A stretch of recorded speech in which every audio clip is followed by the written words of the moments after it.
আমি ডক্টর শাশ্বতী দত্ত। আজ আমি আপনাদের সামনে উপস্থিত হয়েছি ইগনিশন প্রথার লাইভ ক্লাসে আপনাদের সঙ্গে কিছু আলোচনা করব বলে।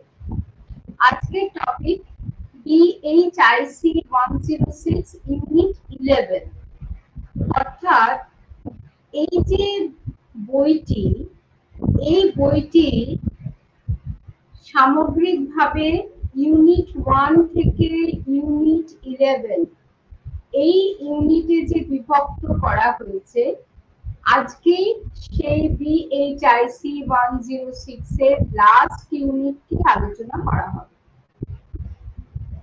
শেষ কয়েকটি ক্লাসে আমরা মধ্যযুগীয় ইউরোপের বিভিন্ন যে বিবর্তন বা পরিবর্তন, কি করে আস্তে আস্তে ইউরোপ মধ্যযুগ থেকে আধুনিক যুগের পথে তার উত্তরণ হচ্ছে, সেই বিষয়টি নিয়ে আলোচনা করেছি। তার মধ্যে রেনেসাঁ ছিল, অর্থাৎ নবজাগরণ বা পুনর্জাগরণ। তার মধ্যে রিফরমেশন, প্রতিবাদী ধর্মীয় আন্দোলন, ভৌগোলিক আবিষ্কার। তো এই ইউরোপিয়ান স্টেট সিস্টেম, এই যে বিষয়টি বা এই ঘটনাটি, একে এই যে ক্রম পর্যায়ে যে রেনেসাঁর পরে যে একটা একটা ঘটনা যেগুলো ইউরোপকে আধুনিকতার পথে এগিয়ে দিচ্ছিল, এই ইউরোপিয়ান স্টেট সিস্টেম বা ইউরোপীয় রাষ্ট্র ব্যবস্থা, সেটিও কিন্তু সেই পর্যায়ের মধ্যেই আমরা অন্তর্ভুক্ত করতে পারি। অর্থাৎ এটি যে রাষ্ট্র ব্যবস্থা বা স্টেট সিস্টেম, এটি কিন্তু কোনো আইসোলেটেড ঘটনা নয়। এর বীজ কিন্তু নিহিত রয়েছে সেই রেনেসাঁ আর রিফরমেশনের মধ্যে। আমরা আগের ক্লাসে যখন আমরা প্রতিবাদী ধর্ম সংস্কার আন্দোলন নিয়ে আলোচনা করছিলাম, তখন একটা কথা আমি বলেছিলাম আপনাদের যে মধ্যযুগে চার্চ ছিল প্রিডমিনেন্ট। চার্চ মনে করত যে এই পৃথিবীতে চার্চ এবং পোপ, তিনি হচ্ছেন ঈশ্বরের প্রতিনিধি। চার্চ ঈশ্বরের প্রতিনিধি এবং চার্চের যে প্রধান পোপ, তিনি হচ্ছেন তিনিও ঈশ্বরের প্রতিনিধি। তাহলে চার্চ হচ্ছে একটা ইনস্টিটিউশন, আর সেই ইনস্টিটিউশনের যিনি হেড, তিনি হচ্ছেন ঈশ্বরের প্রতিনিধি। একইভাবে এই থিওরিটাকে কি বলা হয়? ডিভাইন অরিজিন থিওরি, অর্থাৎ দৈব তত্ত্ব। তাহলে দৈব তত্ত্ব এটি একটা পলিটিক্যাল থিওরি, কিন্তু যেহেতু চার্চ সেই সময় রাজনীতিতে, অর্থনীতিতে অংশগ্রহণ করছিল এবং তার ক্ষমতা এতই বৃদ্ধি হয়েছিল যে রাজার ক্ষমতার সঙ্গে তার একটা দ্বন্দ্ব উপস্থিত হয়। এবার কেন এটার সঙ্গে রিফরমেশনের যোগ আছে সেটা আপনারা বুঝতে পারছেন। চার্চও বলছে আমি ঈশ্বরের প্রতিনিধি, এবং রাজা যিনি রাষ্ট্রের প্রধান, তারাও বলছেন যে আমি ঈশ্বরের প্রতিনিধি এবং প্রজারা তোমরা আমাকে মান্য করো।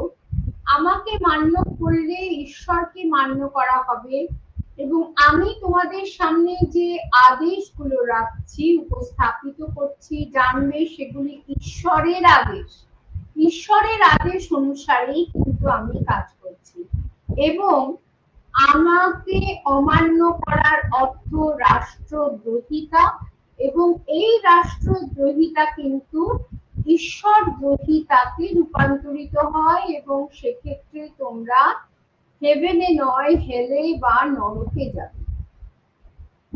আগের দিন এটাও আমি বলেছিলাম যে এক আকাশে যেমন দুটো চন্দ্র দুটো সূর্য থাকতে পারে না, সেই রকম দুটো সার্বভৌম শক্তি থাকতে পারে না।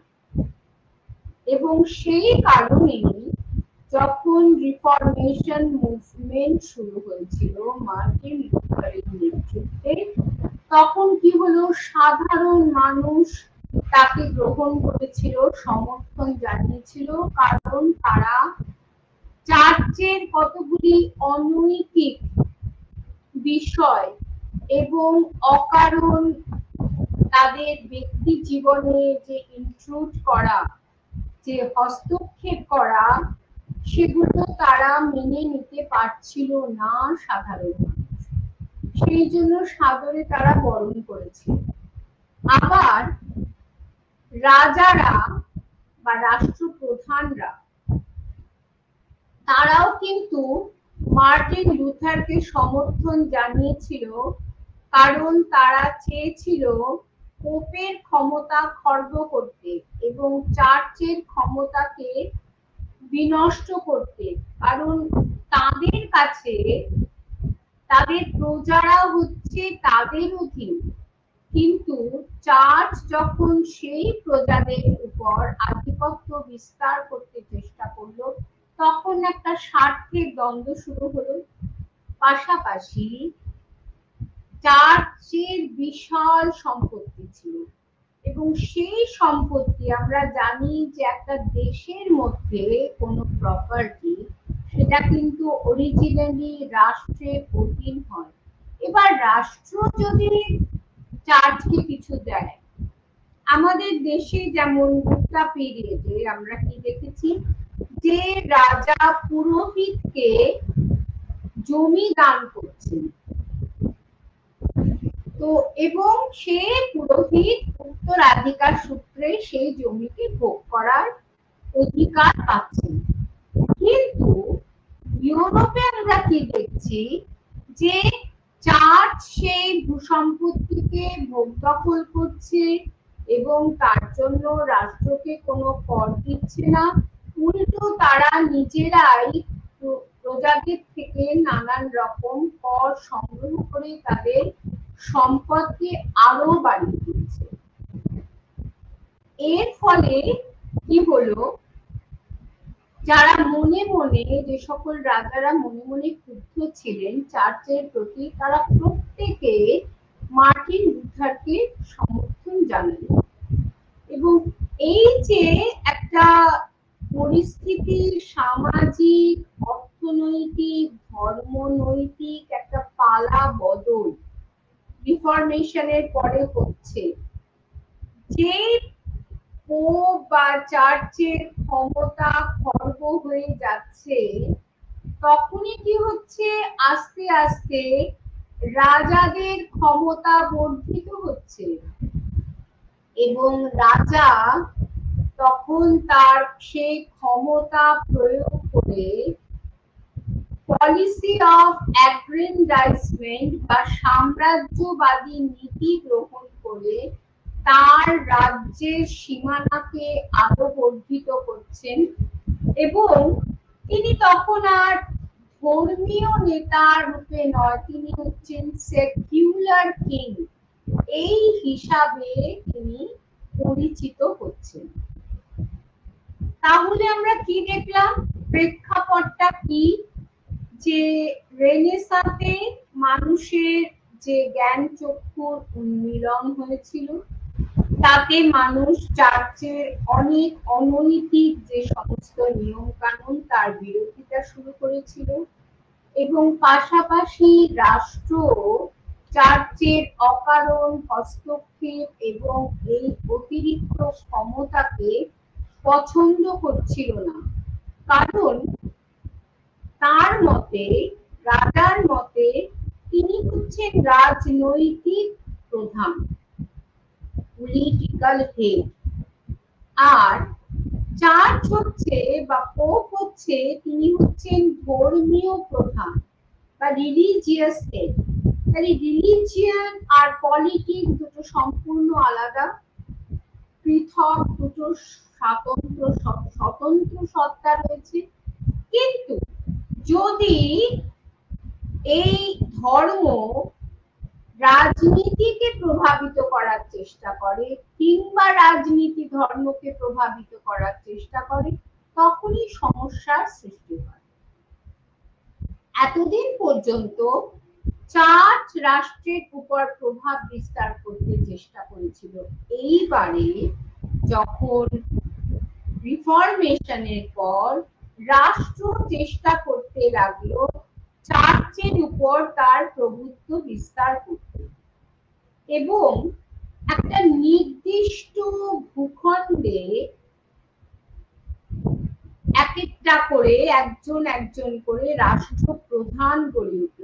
এমন নয় যে সেই হোলি রোমান এম্পায়ারের মতন একটা বিস্তীর্ণ অঞ্চলে বিশাল একটা সাম্রাজ্য গড়ে উঠল, তা কিন্তু নয়।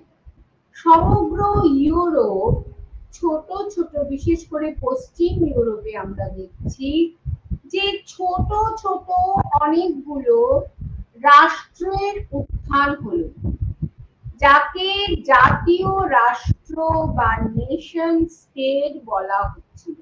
মানে এই নেশন স্টেট ওই রেনেসাঁ আর রিফরমেশনের পরবর্তী পর্যায়ে কিন্তু এই নেশন স্টেট বা জাতীয় রাষ্ট্রের উত্থান হয়েছিল। এই নেশন স্টেটের ক্যারেক্টারিস্টিক কি না, প্রত্যেকটি নেশন স্টেটের একজন করে রাষ্ট্রপ্রধান ছিলেন এবং তিনি যথেষ্ট ক্ষমতার অধিকারী ছিলেন।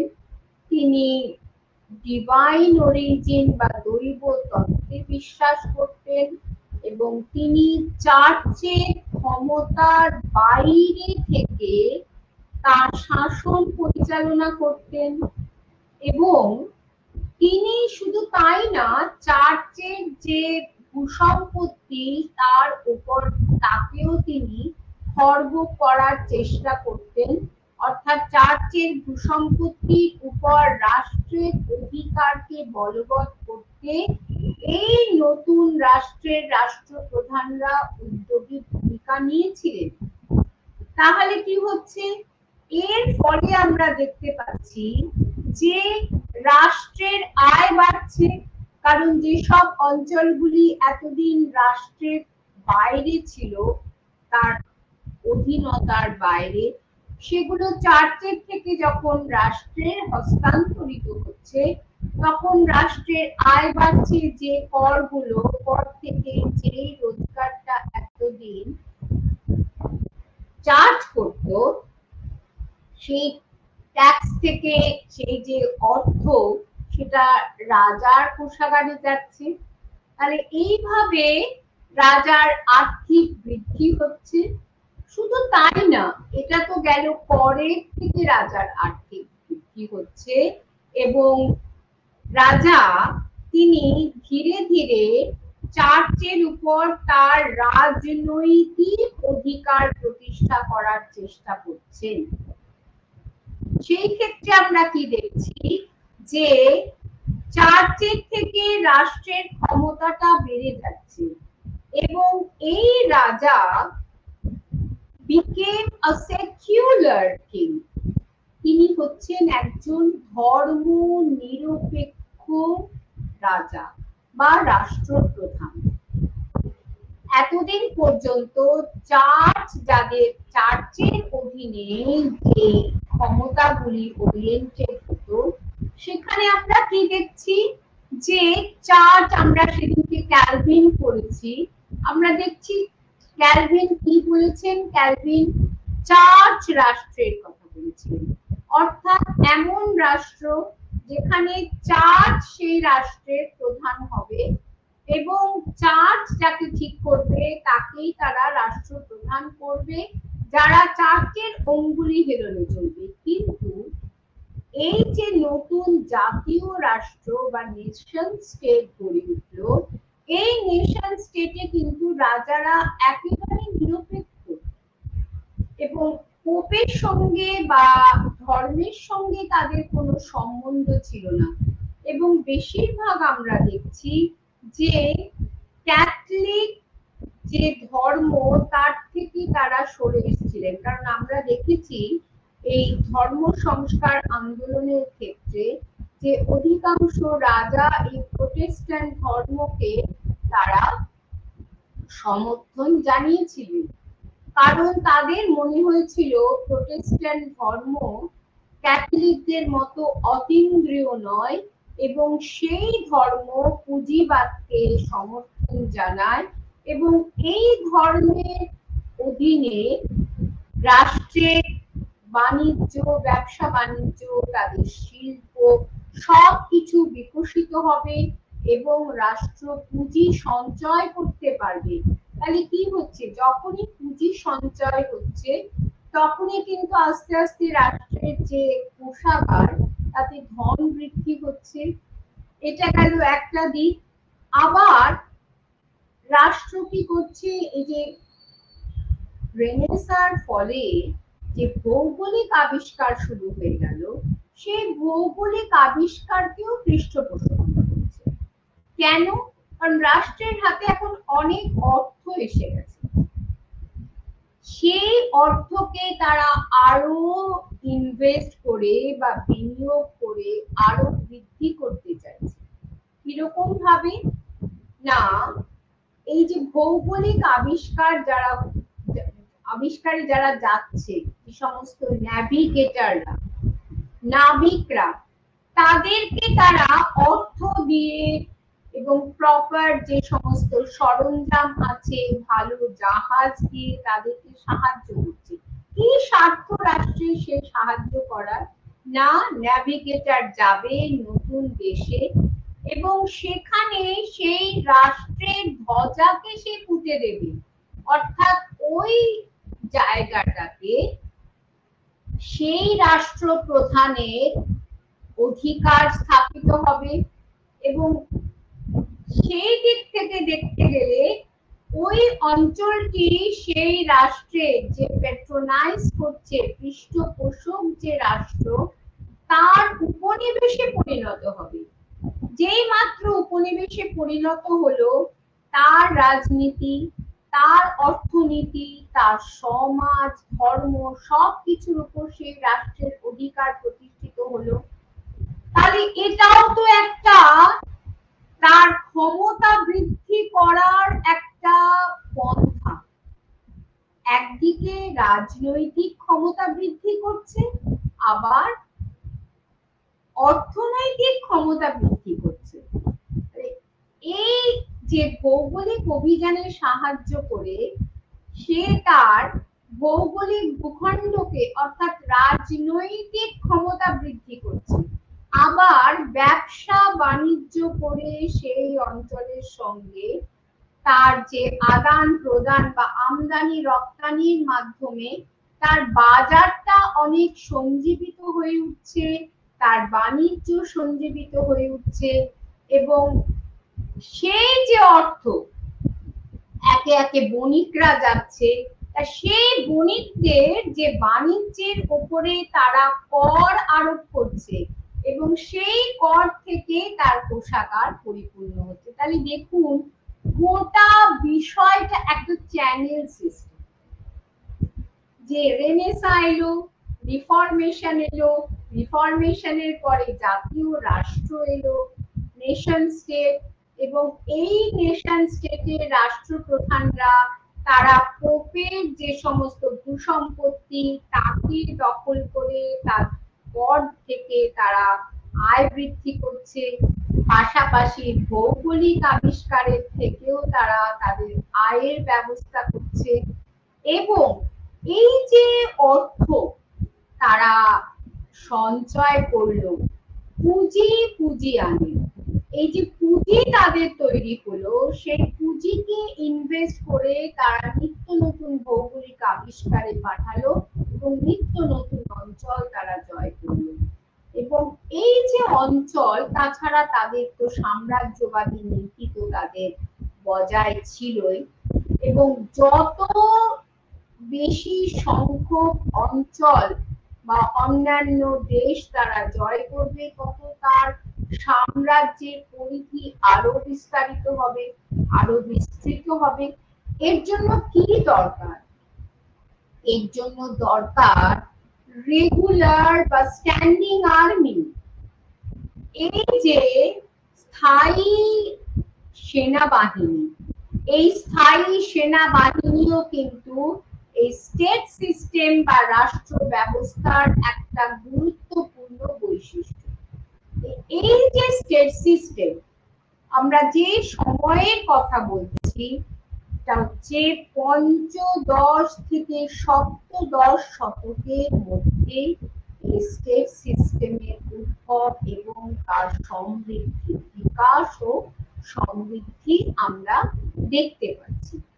যে এই যে রাষ্ট্র, এই রাষ্ট্র ধীরে ধীরে কি হচ্ছে, রাষ্ট্র যত আয় করছে এবং তার সাম্রাজ্য যত প্রসারিত হচ্ছে, তত তার সাম্রাজ্যের যে পরিধিটা বাড়ছে, এবং রাজার যেহেতু চার্চের ক্ষমতা কমে গেল, রাজা আস্তে আস্তে সমস্ত ক্ষমতাকে কুক্ষিগত করছে, এবং কুক্ষিগত করে রাজা কিন্তু ধীরে ধীরে নিজেকে অটোক্র্যাটিক রুলার হিসাবে প্রতিষ্ঠিত করছে, অর্থাৎ একনায়কতন্ত্র। রাজা হলেন অবিসংবাদী নায়ক এই ইউরোপীয় রাষ্ট্র ব্যবস্থা। তাহলে এই রাষ্ট্র ব্যবস্থার প্রথম সোপান হলো জাতীয় রাষ্ট্র। সেই জাতীয় রাষ্ট্র থেকে অ্যাবসলিউট স্টেট সিস্টেম, অর্থাৎ সেই স্টেট সিস্টেমের অবিসংবাদী রাষ্ট্রনায়ক হলেন রাজা।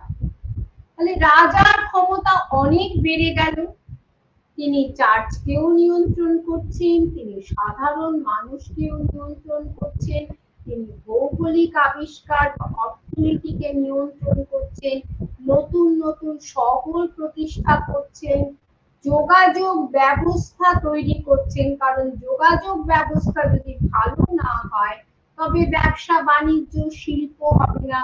তাহলে শিল্প বা বাণিজ্যের বিকাশ যদি না হয় তবে রাষ্ট্রের কোষাগার পরিপূর্ণ হবে না।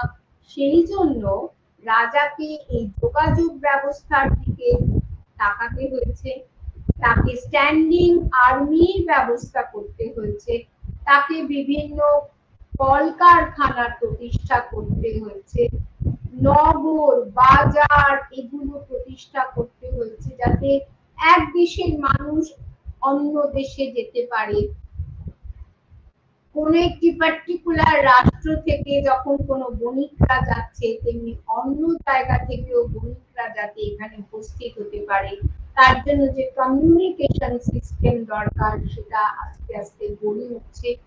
আর এই যে রাষ্ট্রের যে নেতারা, তারা যেহেতু ধর্ম রাষ্ট্র নয়, সেকুলার রাষ্ট্র, সেই জন্য তারা প্রশাসনিক দিকে নজর দিচ্ছেন, কারণ প্রশাসন ব্যবস্থা ঠিক না হলে রাষ্ট্রের কাঠামো ভেঙে পড়বে, এবং এই প্রশাসনকে পরিচালনার জন্য তারা একটা কমিটি তৈরি করছেন, যারা বা পরিষদ, যেটা আমাদের দেশে আমরা কি বলতাম মন্ত্রী পরিষদ, আমরা ফ্রান্সে বলছি স্টেটস জেনারেল।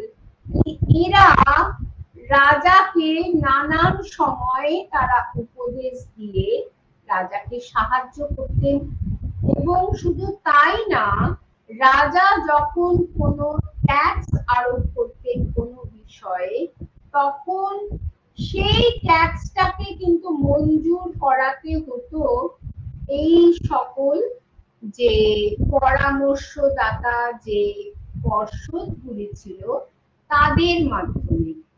যদি রাজা তাদেরকে সঠিকভাবে নিয়ন্ত্রণ করতে পারতেন, তবে তার উপরেই কিন্তু রাজার রাষ্ট্রের সাফল্য নির্ভর করত এবং রাজার সাফল্য নির্ভর করত।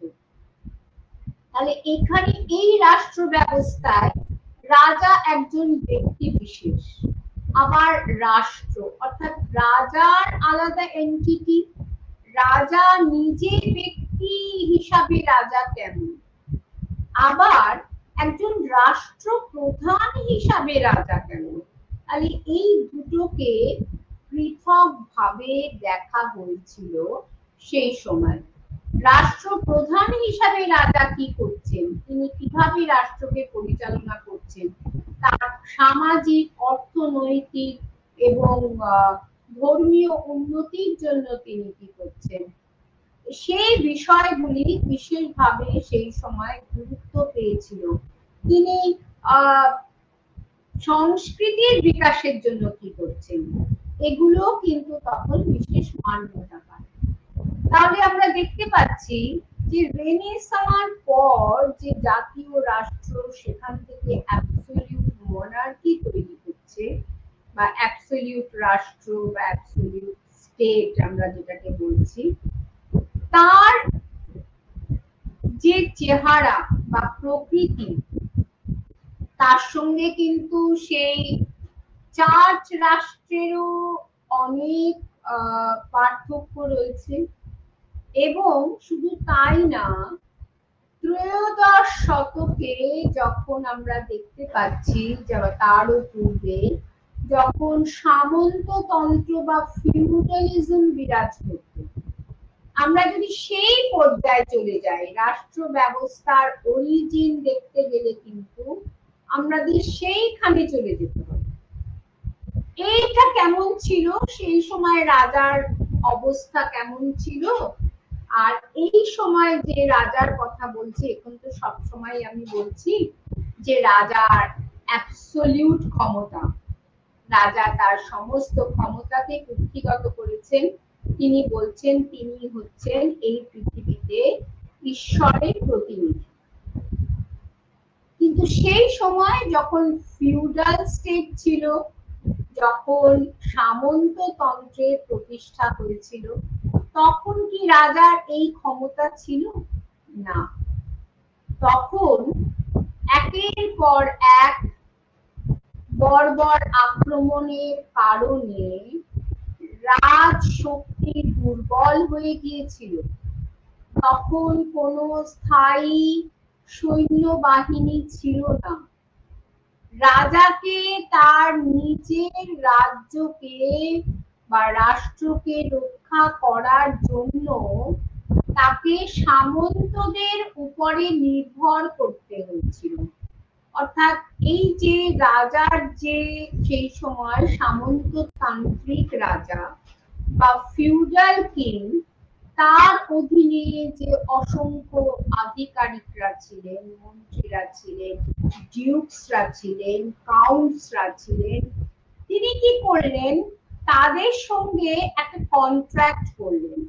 আবার আমি আপনাদের মনে করিয়ে দেওয়ার জন্য এটা বলছি, কন্ট্রাক্ট করলেন যে আমি তোমাদেরকে কিছু জমি দিচ্ছি, তোমরা সেই জমি ভোগ দখল করো, কিন্তু বিনিময়ে যখন রাষ্ট্রের প্রয়োজনে তোমাদের কিন্তু সৈন্য বাহিনী দিয়ে, যোদ্ধা দিয়ে তোমাদেরকে সাহায্য করতে হবে। তাহলে এই ছিল পাশাপাশি দেখুন সামন্ত রাষ্ট্র আর এই ইউরোপের যে অ্যাবসলিউট যে চরমতান্ত্রিক বা স্বৈরতান্ত্রিক রাষ্ট্র, দুটোর কত পার্থক্য।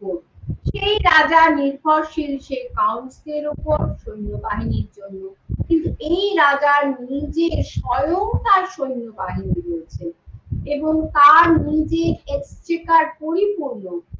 এই হচ্ছে ইউরোপীয় যে নতুন যে উদীয়মান যে রাষ্ট্র ব্যবস্থা, এই হচ্ছে। এতক্ষণ পর্যন্ত আমি আপনাদেরকে একটা ওভারঅল একটা এই রাষ্ট্র ব্যবস্থা সম্পর্কে আলোচনা বললাম, একটা ইন্ট্রোডাকশন দিলাম। এবার আমি ভেতরে কি কি প্রবেশ করছি আর কি এই আলোচনার ভেতরে। যে ইন্ট্রোডাকশনটা সেটাও আলোচনার অন্তর্গত। এইটা বলে দিয়ে আমি এই আমার যে ভেতরে যে বডির মধ্যে যে আলোচনাটা রয়েছে সেই আলোচনাটার ক্রিম আমি এই ইন্ট্রোডাকশনের মধ্যে আপনাদের সামনে উপস্থাপিত করলাম, যাতে আপনাদের এই ইউরোপীয় রাষ্ট্র ব্যবস্থা সম্পর্কে একটা ক্লিয়ার একটা পিকচার আপনারা পান। আচ্ছা, এবার আপনারা বলতে পারেন যে এই যে অভিজাত, যারা সামন্ততান্ত্রিক অভিজাত ছিল, তাদের কি হলো? রাজাকে নতুন রাষ্ট্র ব্যবস্থায় রাজা তাদের সঙ্গে একটা ভারসাম্য রক্ষা করে চলছেন। কখনো তাদেরকে দমন করছেন, কখনো আবার তাদের সাহায্য নিয়ে চার্চকে দমন করছেন, কখনো তিনি সাধারণ প্রজাদের থেকে এবং অভিজাতদের থেকে, বণিকদের থেকে কর সংগ্রহ করে সেই অর্থ দিয়ে তার সৈন্যবাহিনী, তার যুদ্ধ পরিচালনা করছেন। আবার কখনো কখনো তিনি শহরের মানুষকে তিনি দমন করছেন, করে শহরের বিকাশকে স্তব্ধ করে দিয়ে তাকেও তিনি কুক্ষিগত করছেন সেখানকার ক্ষমতা। তো এই যে রাষ্ট্র ব্যবস্থা, এটা নয় যে গোটা পশ্চিম ইউরোপে একই রকম চিত্র আমরা দেখছি, তা নয়। এক একটা রাষ্ট্র এক এক ভাবধারা দ্বারা পরিচালিত হচ্ছে। আরেকটি বিষয় বলে রাখা দরকার, পশ্চিম ইউরোপীয় রাষ্ট্র ব্যবস্থার সঙ্গে অবধারিত পূর্ব ইউরোপীয় রাষ্ট্র ব্যবস্থার তফাৎ থাকবে। কারণ পশ্চিম ইউরোপে যখন সামন্ততন্ত্রের পতন হচ্ছে, পূর্ব ইউরোপে কিন্তু সামন্ততন্ত্র তখন যথেষ্ট স্ট্রং বহাল রয়েছে। কাজেই পূর্ব ইউরোপের যে রাষ্ট্র ব্যবস্থা সেটা কিন্তু সামন্ততান্ত্রিক রাষ্ট্র ব্যবস্থা, এবং রাজা সেখানে হলেন সামন্ততান্ত্রিক রাজা। তাহলে আমরা কি দেখছি? পঞ্চদশ থেকে সপ্তদশ শতকের মধ্যে ইউরোপে, মূলত পশ্চিম ইউরোপে এক নতুন ধরনের রাষ্ট্রের প্রতিষ্ঠা হয়। এতক্ষণ আমি যেই কথা বললাম সেটাই আমি বলবো, যে যখন সামন্ততন্ত্র ছিল তখন সামন্ততান্ত্রিক রাষ্ট্র ছিল এবং রাজা ছিলেন সামন্ততান্ত্রিক রাজা।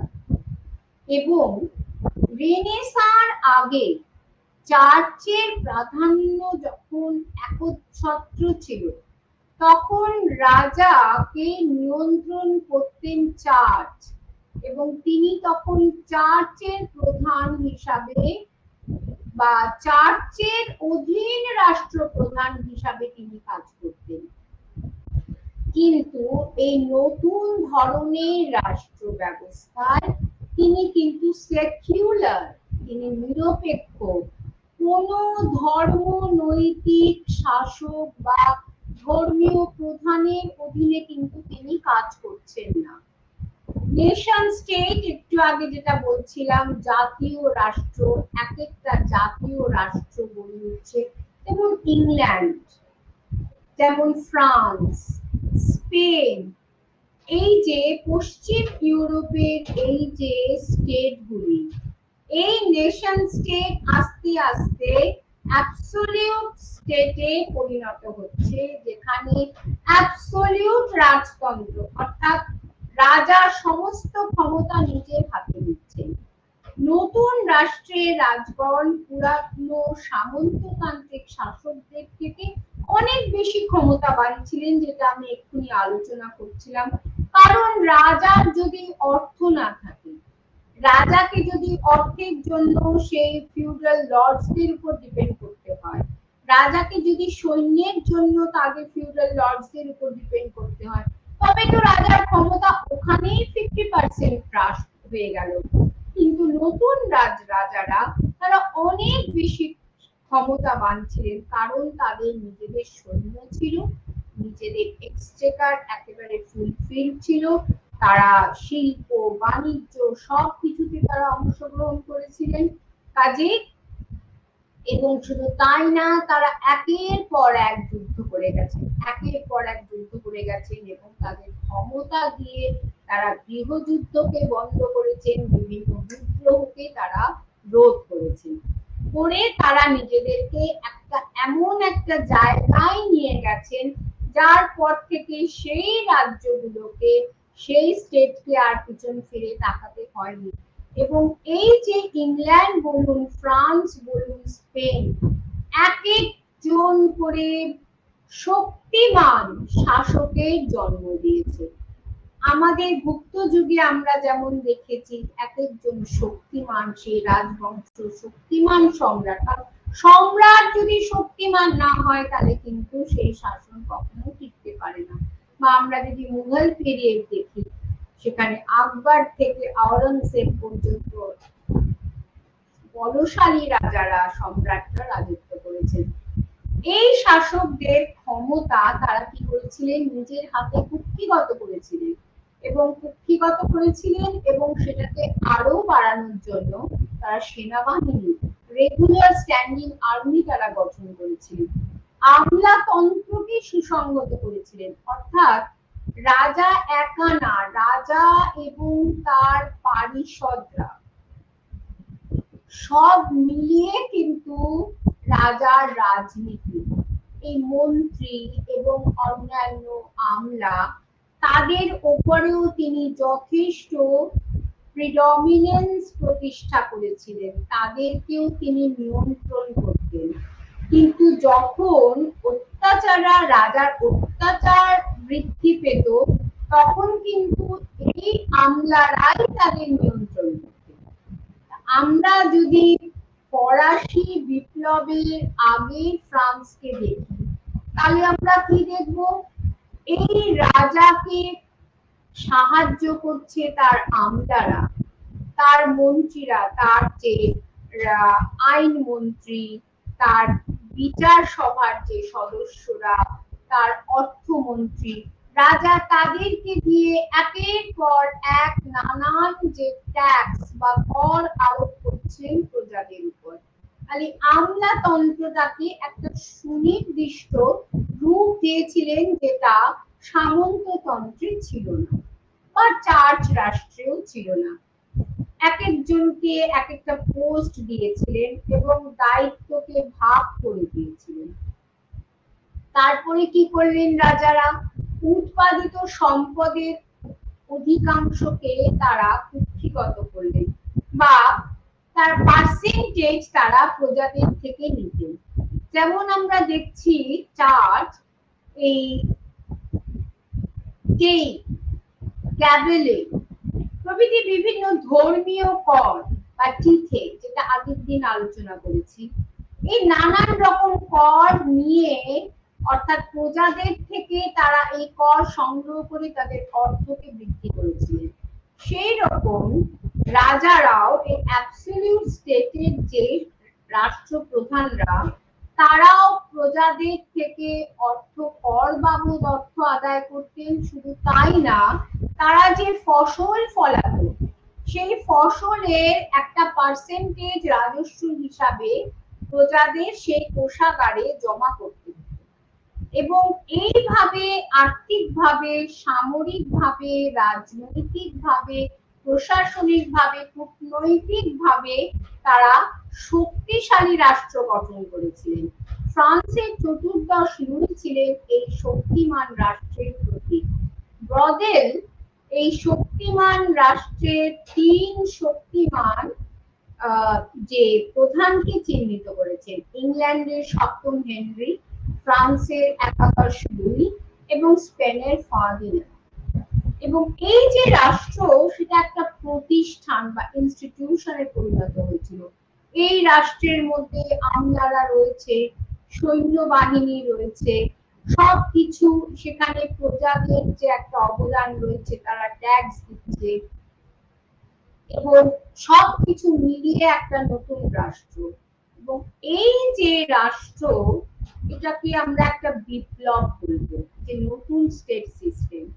নবজাগরণ বা রেনেসাঁ যেমন একটা উদাহরণ তৈরি করেছে, এবং বৈজ্ঞানিক বিপ্লব বা সায়েন্টিফিক রেভলিউশন যেমন সেই যুগে একটা উদাহরণ তৈরি করেছে, তেমনি এই রাষ্ট্র ব্যবস্থা সেটু একটি উদাহরণ তৈরি করেছে। এবং এই রাষ্ট্র ব্যবস্থার হাত ধরেই কিন্তু ক্যাপিটালিজম এসেছে বা পুঁজিবাদ এসেছে।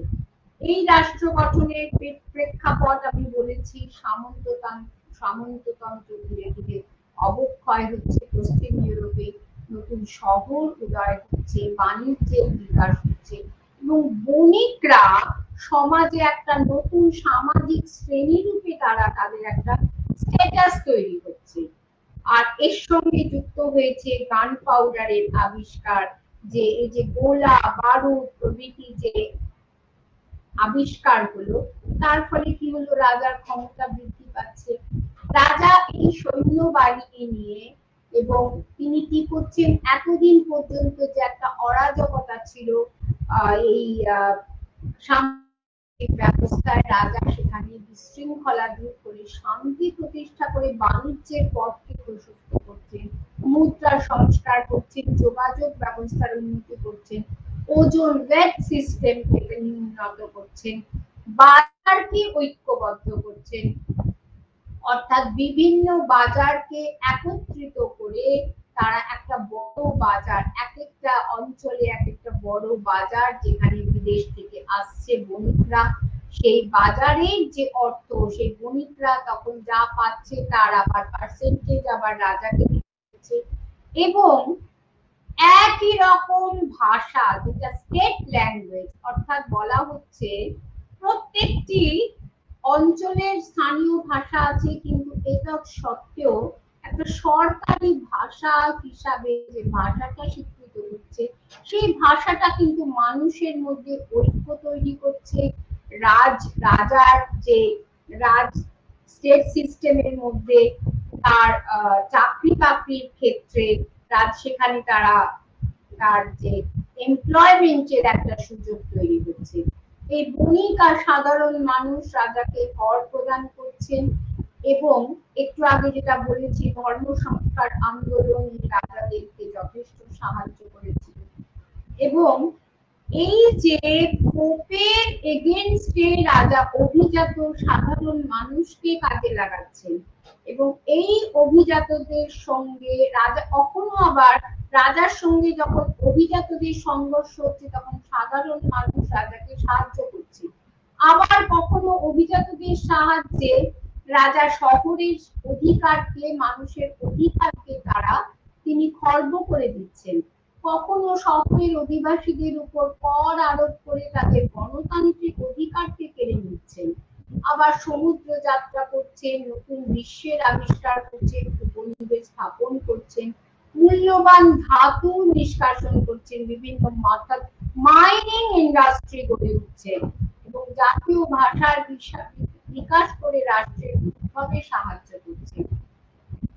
এবং তিনি কি করছেন, যে পুরনো যে সামন্ততান্ত্রিক অভিজাতদের এই কাঠামোর মধ্যে অন্তর্ভুক্ত করে নিচ্ছেন, এবং তার ফলে এই নতুন রাষ্ট্র কাঠামোতে যেমন পুরনো সামন্ততান্ত্রিক অভিজাতরাও রয়েছে, শহুরে বুর্জোয়াও রয়েছে, কিন্তু পূর্ব ইউরোপে কিন্তু সামন্ততান্ত্রিক অভিজাত থাকলেও বুর্জোয়ারা কিন্তু পূর্ব ইউরোপে তাদের উত্থান হয়নি, যেহেতু পুঁজিবাদের উত্থান হয়নি। এবং আমরা একটু আগেই বলেছি, পরিবর্তনের প্রকৃতি কিন্তু সব জায়গায় সমান ছিল না, আর খুব বড় কোনো সাম্রাজ্য তৈরি হয়নি। এই ক্ষেত্রে ফ্রান্সের জাতীয় রাজতন্ত্রের সঙ্গে পবিত্র রোমান এম্পায়ারের অধীন জার্মানি বা ইটালির পার্থক্য ছিল, অর্থাৎ এক একটা জাতীয় রাষ্ট্রের এক এক রকম প্রকৃতি আমরা দেখতে পাচ্ছি। আর এই যে রাজনৈতিক ক্ষমতা যে বদলাচ্ছে, তার কারণ আমরা কি দেখছি, যে একই ধরনের পরামর্শ সভা, যেটা আমি একটু আগে বলেছিলাম ফ্রান্সের স্টেট জেনারেলের কথা, তেমনি ইংল্যান্ডের পার্লামেন্টের কথা, এদের এই স্টেট সিস্টেমে যথেষ্ট গুরুত্ব ছিল, এবং রাজা যেমন এদের সাহায্য নিতেন তেমনি এদেরকে মোকাবিলাও করতেন। আর এদের উপর নিয়ন্ত্রণ প্রতিষ্ঠা কিন্তু একটা বিরাট ব্যাপার। রাজাকে কখনো কখনো তার রাজ্য চালাতে গেলে নানা প্রতিরোধের সম্মুখীন হতে হয়েছে। অধিকাংশ সময় সাধারণ মানুষের থেকে প্রতিবাদ উঠেছে। যখনই রাজা সাধারণ মানুষের উপর কোনো কর আরোপ করছেন তখন প্রজারা ক্ষুব্ধ হচ্ছে, প্রজাদের মধ্যে একটা প্রতিরোধ গড়ে উঠছে। আবার তিনি যদি অভিজাতদের উপর, যেমন আমরা ফ্রান্সের ক্ষেত্রে দেখছি, তিনি যখন অভিজাতদের বললেন যে লুই দা 16 তিনি যখন অভিজাতদের বললেন যে আপনারাও কর দিন, তখন তারা কি করছে, তারা রাজার উপর অত্যন্ত ক্ষুব্ধ হচ্ছেন। কারণ এই অভিজাতরা কিন্তু ফ্রান্সে কর থেকে তারা মুক্ত ছিল এবং অধিকাংশ কর অভিজাতরাও ছিল, চার্চরাও ছিল, কর থেকে তারা রিলিফ, এবং অধিকাংশ কর দিতে হতো এই সাধারণ মানুষকে বা থার্ড স্টেটকে। এর ফলে যে বিদ্রোহ হচ্ছে, সেই বিদ্রোহ রাজাকে অতিক্রম যদি রাজা করতে পারতেন তবে রাজা টিকে থাকতেন। কিন্তু আমরা দেখছি যে ফ্রান্সের ক্ষেত্রে যখন ফরাসি বিপ্লব শুরু হলো তখন কিন্তু রাজা ষোড়শ লুই তিনি কিন্তু আর সেই বিদ্রোহকে অতিক্রম করতে পারলেন না, ষোড়শ লুই। এবং কাজে তখন কি হলো, তখন তার ফলে রাজাকে সিংহাসন ছেড়ে দিতে হলো। এবং নতুন রাষ্ট্র নির্মাণের ক্ষেত্রে রাজারা আমরা কি দেখছি, দৈব ক্ষমতায় অনেক আলোচনা করেছি যে আমরা এই পৃথিবীতে ঈশ্বরের প্রতিনিধি, আমাদেরকে মান্য করলে তবে ঈশ্বর খুশি হবেন। আরেকটা কি বললাম যে স্ট্যান্ডিং আর্মি, আগে রাজাকে সামন্তদের উপর নির্ভর করতে হতো, কিন্তু সামরিক বিপ্লবের পর যখন গোলা বারুদ কামান প্রভৃতি আবিষ্কার হচ্ছে তখন তখন একটা সামরিক বিপ্লব আসছে, আমদানি এইসব গোলা বারুদের যে সাপ্লাই এত বেড়ে যাচ্ছে এবং তার ফলে রাজার সামরিক ক্ষমতা অনেক বৃদ্ধি পাচ্ছে। আর এই মর্যাদা ছিল ধর্মনিরপেক্ষ বা সেকুলার। মেকিয়াভেলি, দার্শনিক মেকিয়াভেলি তার প্রিন্স গ্রন্থে বলছেন যে একজন সফল রাজা বা সফল রাষ্ট্রের ভিত্তি কি না, রাজাকে ভালো আইন প্রণয়ন করতে হবে প্রজার মঙ্গলের দিকে তাকিয়ে, রাষ্ট্রের মঙ্গলের দিকে তাকিয়ে, এবং তার সৈন্যবাহিনী স্ট্রং হবে। আর হবস তার লেভিয়াথান গ্রন্থে কি বলছেন, তিনি রাষ্ট্রকে প্রথমে কৃত্রিম বলে ঘোষণা করছেন। তার মতে যে সাম্রাজ্যের যে রূপ, তার থেকে ওই যে আগে আলোচনা করছিলাম ব্যক্তি রাজা এবং রাষ্ট্রপ্রধান রাজা, তার বা সাম্রাজ্যের প্রতিভু রাজা, তারা তাদের যে রূপগুলো পৃথক। এবং কাজে একজন শাসক ভালো কি মন্দ সেটা আমরা তখনই বিচার করতে পারবো যে তিনি কতখানি ভালো রাষ্ট্রপ্রধান। তিনি যদি মানুষ ভালো হন কিন্তু রাষ্ট্রপ্রধান সঠিক না হন, তাহলে কি তাকে আমরা সঠিক রাষ্ট্রপ্রধান বলতে পারবো না। তবে হবস বলেছেন শাসকের ক্ষমতা নিরঙ্কুশ, তিনি স্বৈরাচারী ক্ষমতার অধিকারী, তাকে নিয়ন্ত্রণ করার অধিকার আইনের রয়েছে, সাধারণ মানুষ তার এগেইনস্টে বিদ্রোহ করতে পারে না বা তাকে শাস্তি দিতে পারে না। রাজাকে তিনি ঈশ্বরের লেফটেন্যান্ট বলেছেন, অর্থাৎ ঈশ্বরদের যা নির্দেশ তা এই লেফটেন্যান্ট রাজার মধ্যে দিয়েই কিন্তু এই পৃথিবীতে প্রচারিত হচ্ছে বলে হবস বিশ্বাস করতেন। এই ধর্ম সংস্কার আন্দোলন বলেছি যে কতখানি গুরুত্বপূর্ণ স্টেট সিস্টেমের ক্ষেত্রে, রাজনীতি ও ধর্মকে জড়িত করে দিয়েছিল এবং রাজারা এই সংস্কারের সুযোগ নিয়েছিলেন। ইংল্যান্ডের অষ্টম হেনরি তিনি মুক্ত জাতীয় চার্চ গঠন করেছিলেন, অর্থাৎ চার্চের উপর রাজার একটা অধিকার স্থাপিত হয়েছিল। আর এই স্টেট সিস্টেমে ভৌগোলিক পরিসর বা ভূখণ্ড ছিল, স্থানীয় ভাষা থাকবে এবং তার নিজের প্রজারা থাকবে, পাশাপাশি কেন্দ্রীয় ভাষাকে সরকারি ভাষা রূপে স্বীকৃতি দান করেছিলেন এই সকল রাষ্ট্রপ্রধানরা। এবং এইভাবে রাষ্ট্রের ক্ষমতা বৃদ্ধি পেয়েছিল এবং এই রাষ্ট্র, শক্তিশালী রাষ্ট্র, ধর্মতন্ত্রের বিকাশে সাহায্য করেছিল। তার ফলে অর্থনীতির বাজার সংযোজিত হয়েছিল, ব্যবসা বাণিজ্য শিল্পের প্রসারের ফলে রাজনৈতিক ক্ষমতা আরো বেড়ে যাচ্ছে, বৃদ্ধি পাচ্ছে এবং এক কথায় এক বিশ্ব অর্থনীতি গড়ে উঠছে। কারণ ওই ভৌগোলিক আবিষ্কারের ফলে এই অর্থনীতি এক জায়গা থেকে আরেক জায়গায় ছড়িয়ে পড়ছে। আর এই যে স্টেট গুলো, সেই স্টেট সিস্টেমটা কেমন ছিল? বলছেন যে একটা কোর স্টেট বা কেন্দ্রীভূত বা কেন্দ্রস্থ রাজ্য ছিল, আর কিছু কিছু ছিল প্রান্তবর্তী রাজ্য, অর্থাৎ আমাদের এখানকার অঙ্গরাজ্যের মতন। রাজ্যগুলোকে এইভাবে বিভক্ত করে দেওয়া হয়েছিল, কিন্তু এই কেন্দ্রস্থ রাজ্যের টোটাল যে ডমিনেশন বা নিয়ন্ত্রণ কিন্তু এই প্রান্তবর্তী রাজ্যগুলির উপর ছিল। তবে একটা জিনিস বলা হচ্ছে, বাইজেন্টাইন বা রোমের মতো বৃহৎ সাম্রাজ্য সেই সময় গড়ে ওঠেনি। এক্ষুনি দেখলাম কোর স্টেট, প্রান্তবর্তী স্টেট, এই যে ভাগ ভাগ করে গড়ে উঠেছিল নেশন স্টেট, যেটা অ্যাবসলিউট স্টেটে পরিণত হয়েছে। এবং যে কয়েকটি রাষ্ট্র গড়ে উঠেছিল, ডেনমার্ক বা সুইডেন, সেখানে রাজতন্ত্রের বিকাশ হচ্ছে। আর একটু আগে বলেছি পশ্চিম, তার মানে কি একটা জিনিস আমরা দেখলাম, এই যে পশ্চিম ইউরোপের স্টেট সিস্টেম মানে সব জায়গায় একই নিয়ম প্রচলিত, তা কিন্তু নয়।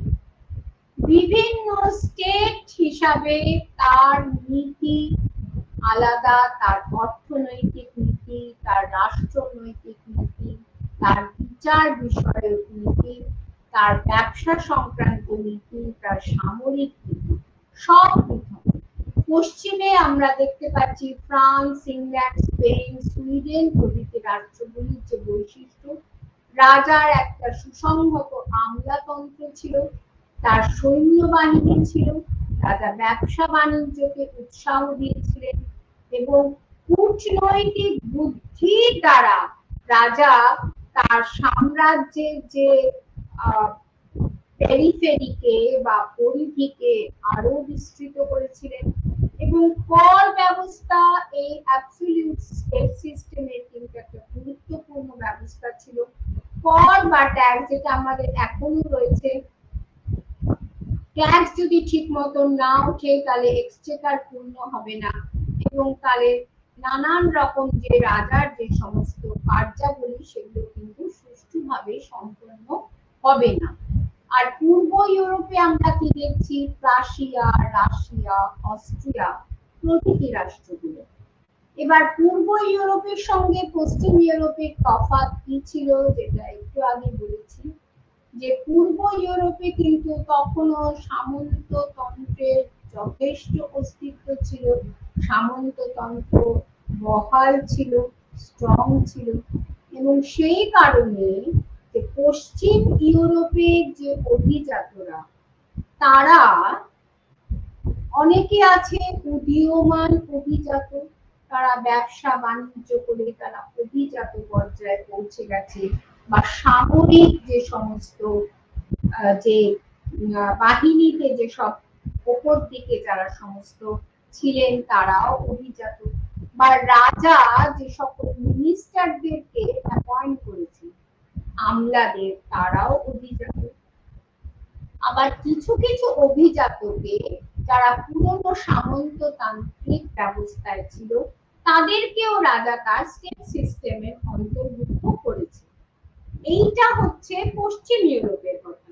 কিন্তু পূর্ব ইউরোপে সেখানে কিন্তু অভিজাত কোনো সেকুলার অভিজাত শ্রেণী দেখা যাচ্ছে না, সামন্ততান্ত্রিক অভিজাত ব্যবস্থা।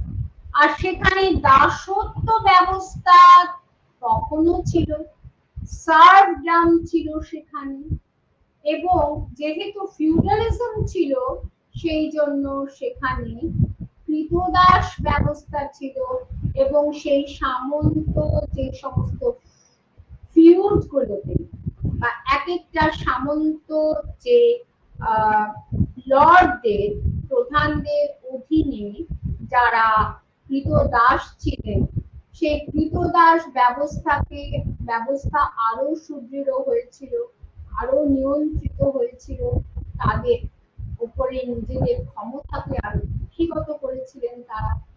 এবং সর্বোপরি আন্তর্জাতিক রাজনৈতিক ব্যবস্থা, এই রাষ্ট্র ব্যবস্থার ক্ষেত্রে কি পশ্চিম কি পূর্ব, আন্তর্জাতিক রাজনৈতিক ব্যবস্থা এবং যুদ্ধ বিগ্রহের কিন্তু একটা বিরাট ভূমিকা ছিল।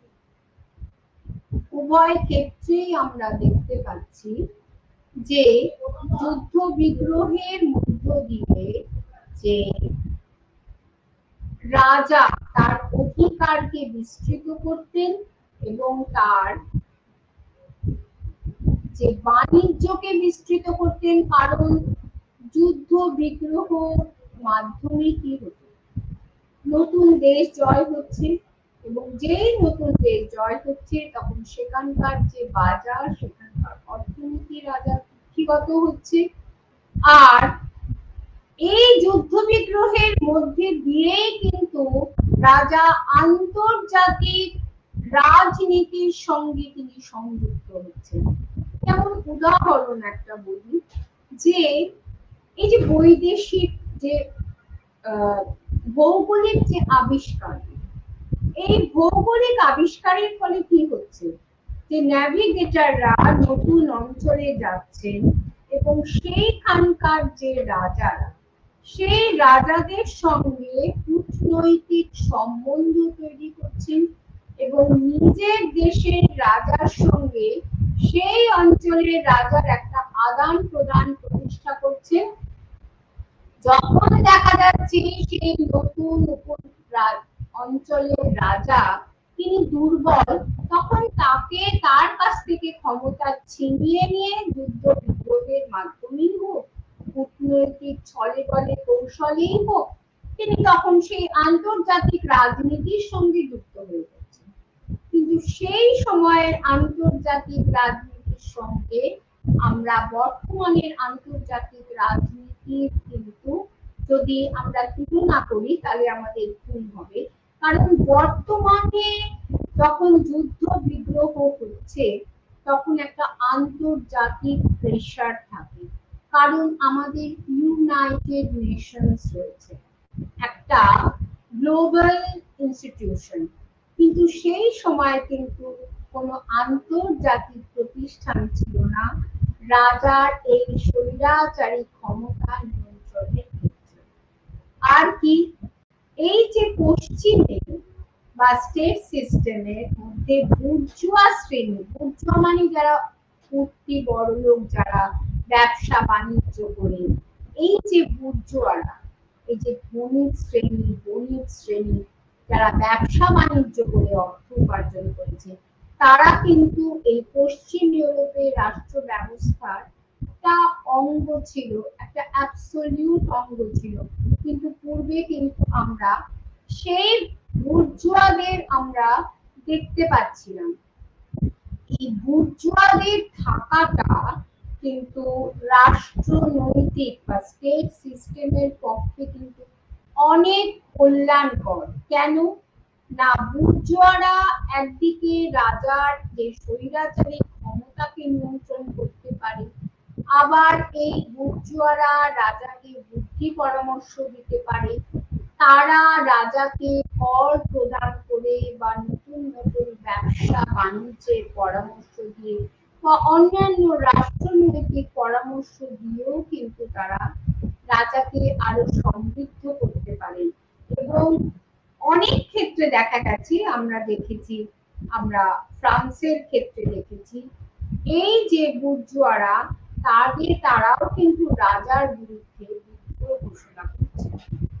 এই যে রাষ্ট্র ব্যবস্থার কথা আলোচনা করলাম, সেই রাষ্ট্র ব্যবস্থার যে কেন্দ্রে যে সকল সম্রাটরা বসেছিলেন, তারা কিন্তু মধ্যযুগীয় বা ইউরোপের ইতিহাসে, মিডিয়েভাল ইউরোপে তারা কিন্তু একটা স্মরণীয় আসন তৈরি করেছেন। স্পেনের ফার্ডিনান্ড, ইসাবেলা, পঞ্চম চার্লস, ওদিকে ইংল্যান্ডের যে সপ্তম হেনরি, অষ্টম হেনরি, তাদের নাম, এবং ফ্রান্সের যে বুর্গ মনার্কি, বুর্গ রাজবংশ, যে ফরাসি বিপ্লবের পেছনে যাদের একটা বিরাট একটা রেসপন্সিবিলিটি ছিল, তা এই সকল রাষ্ট্রপ্রধানরা কিন্তু এই স্টেট সিস্টেমের অঙ্গ রূপে তারা কিন্তু ইউরোপের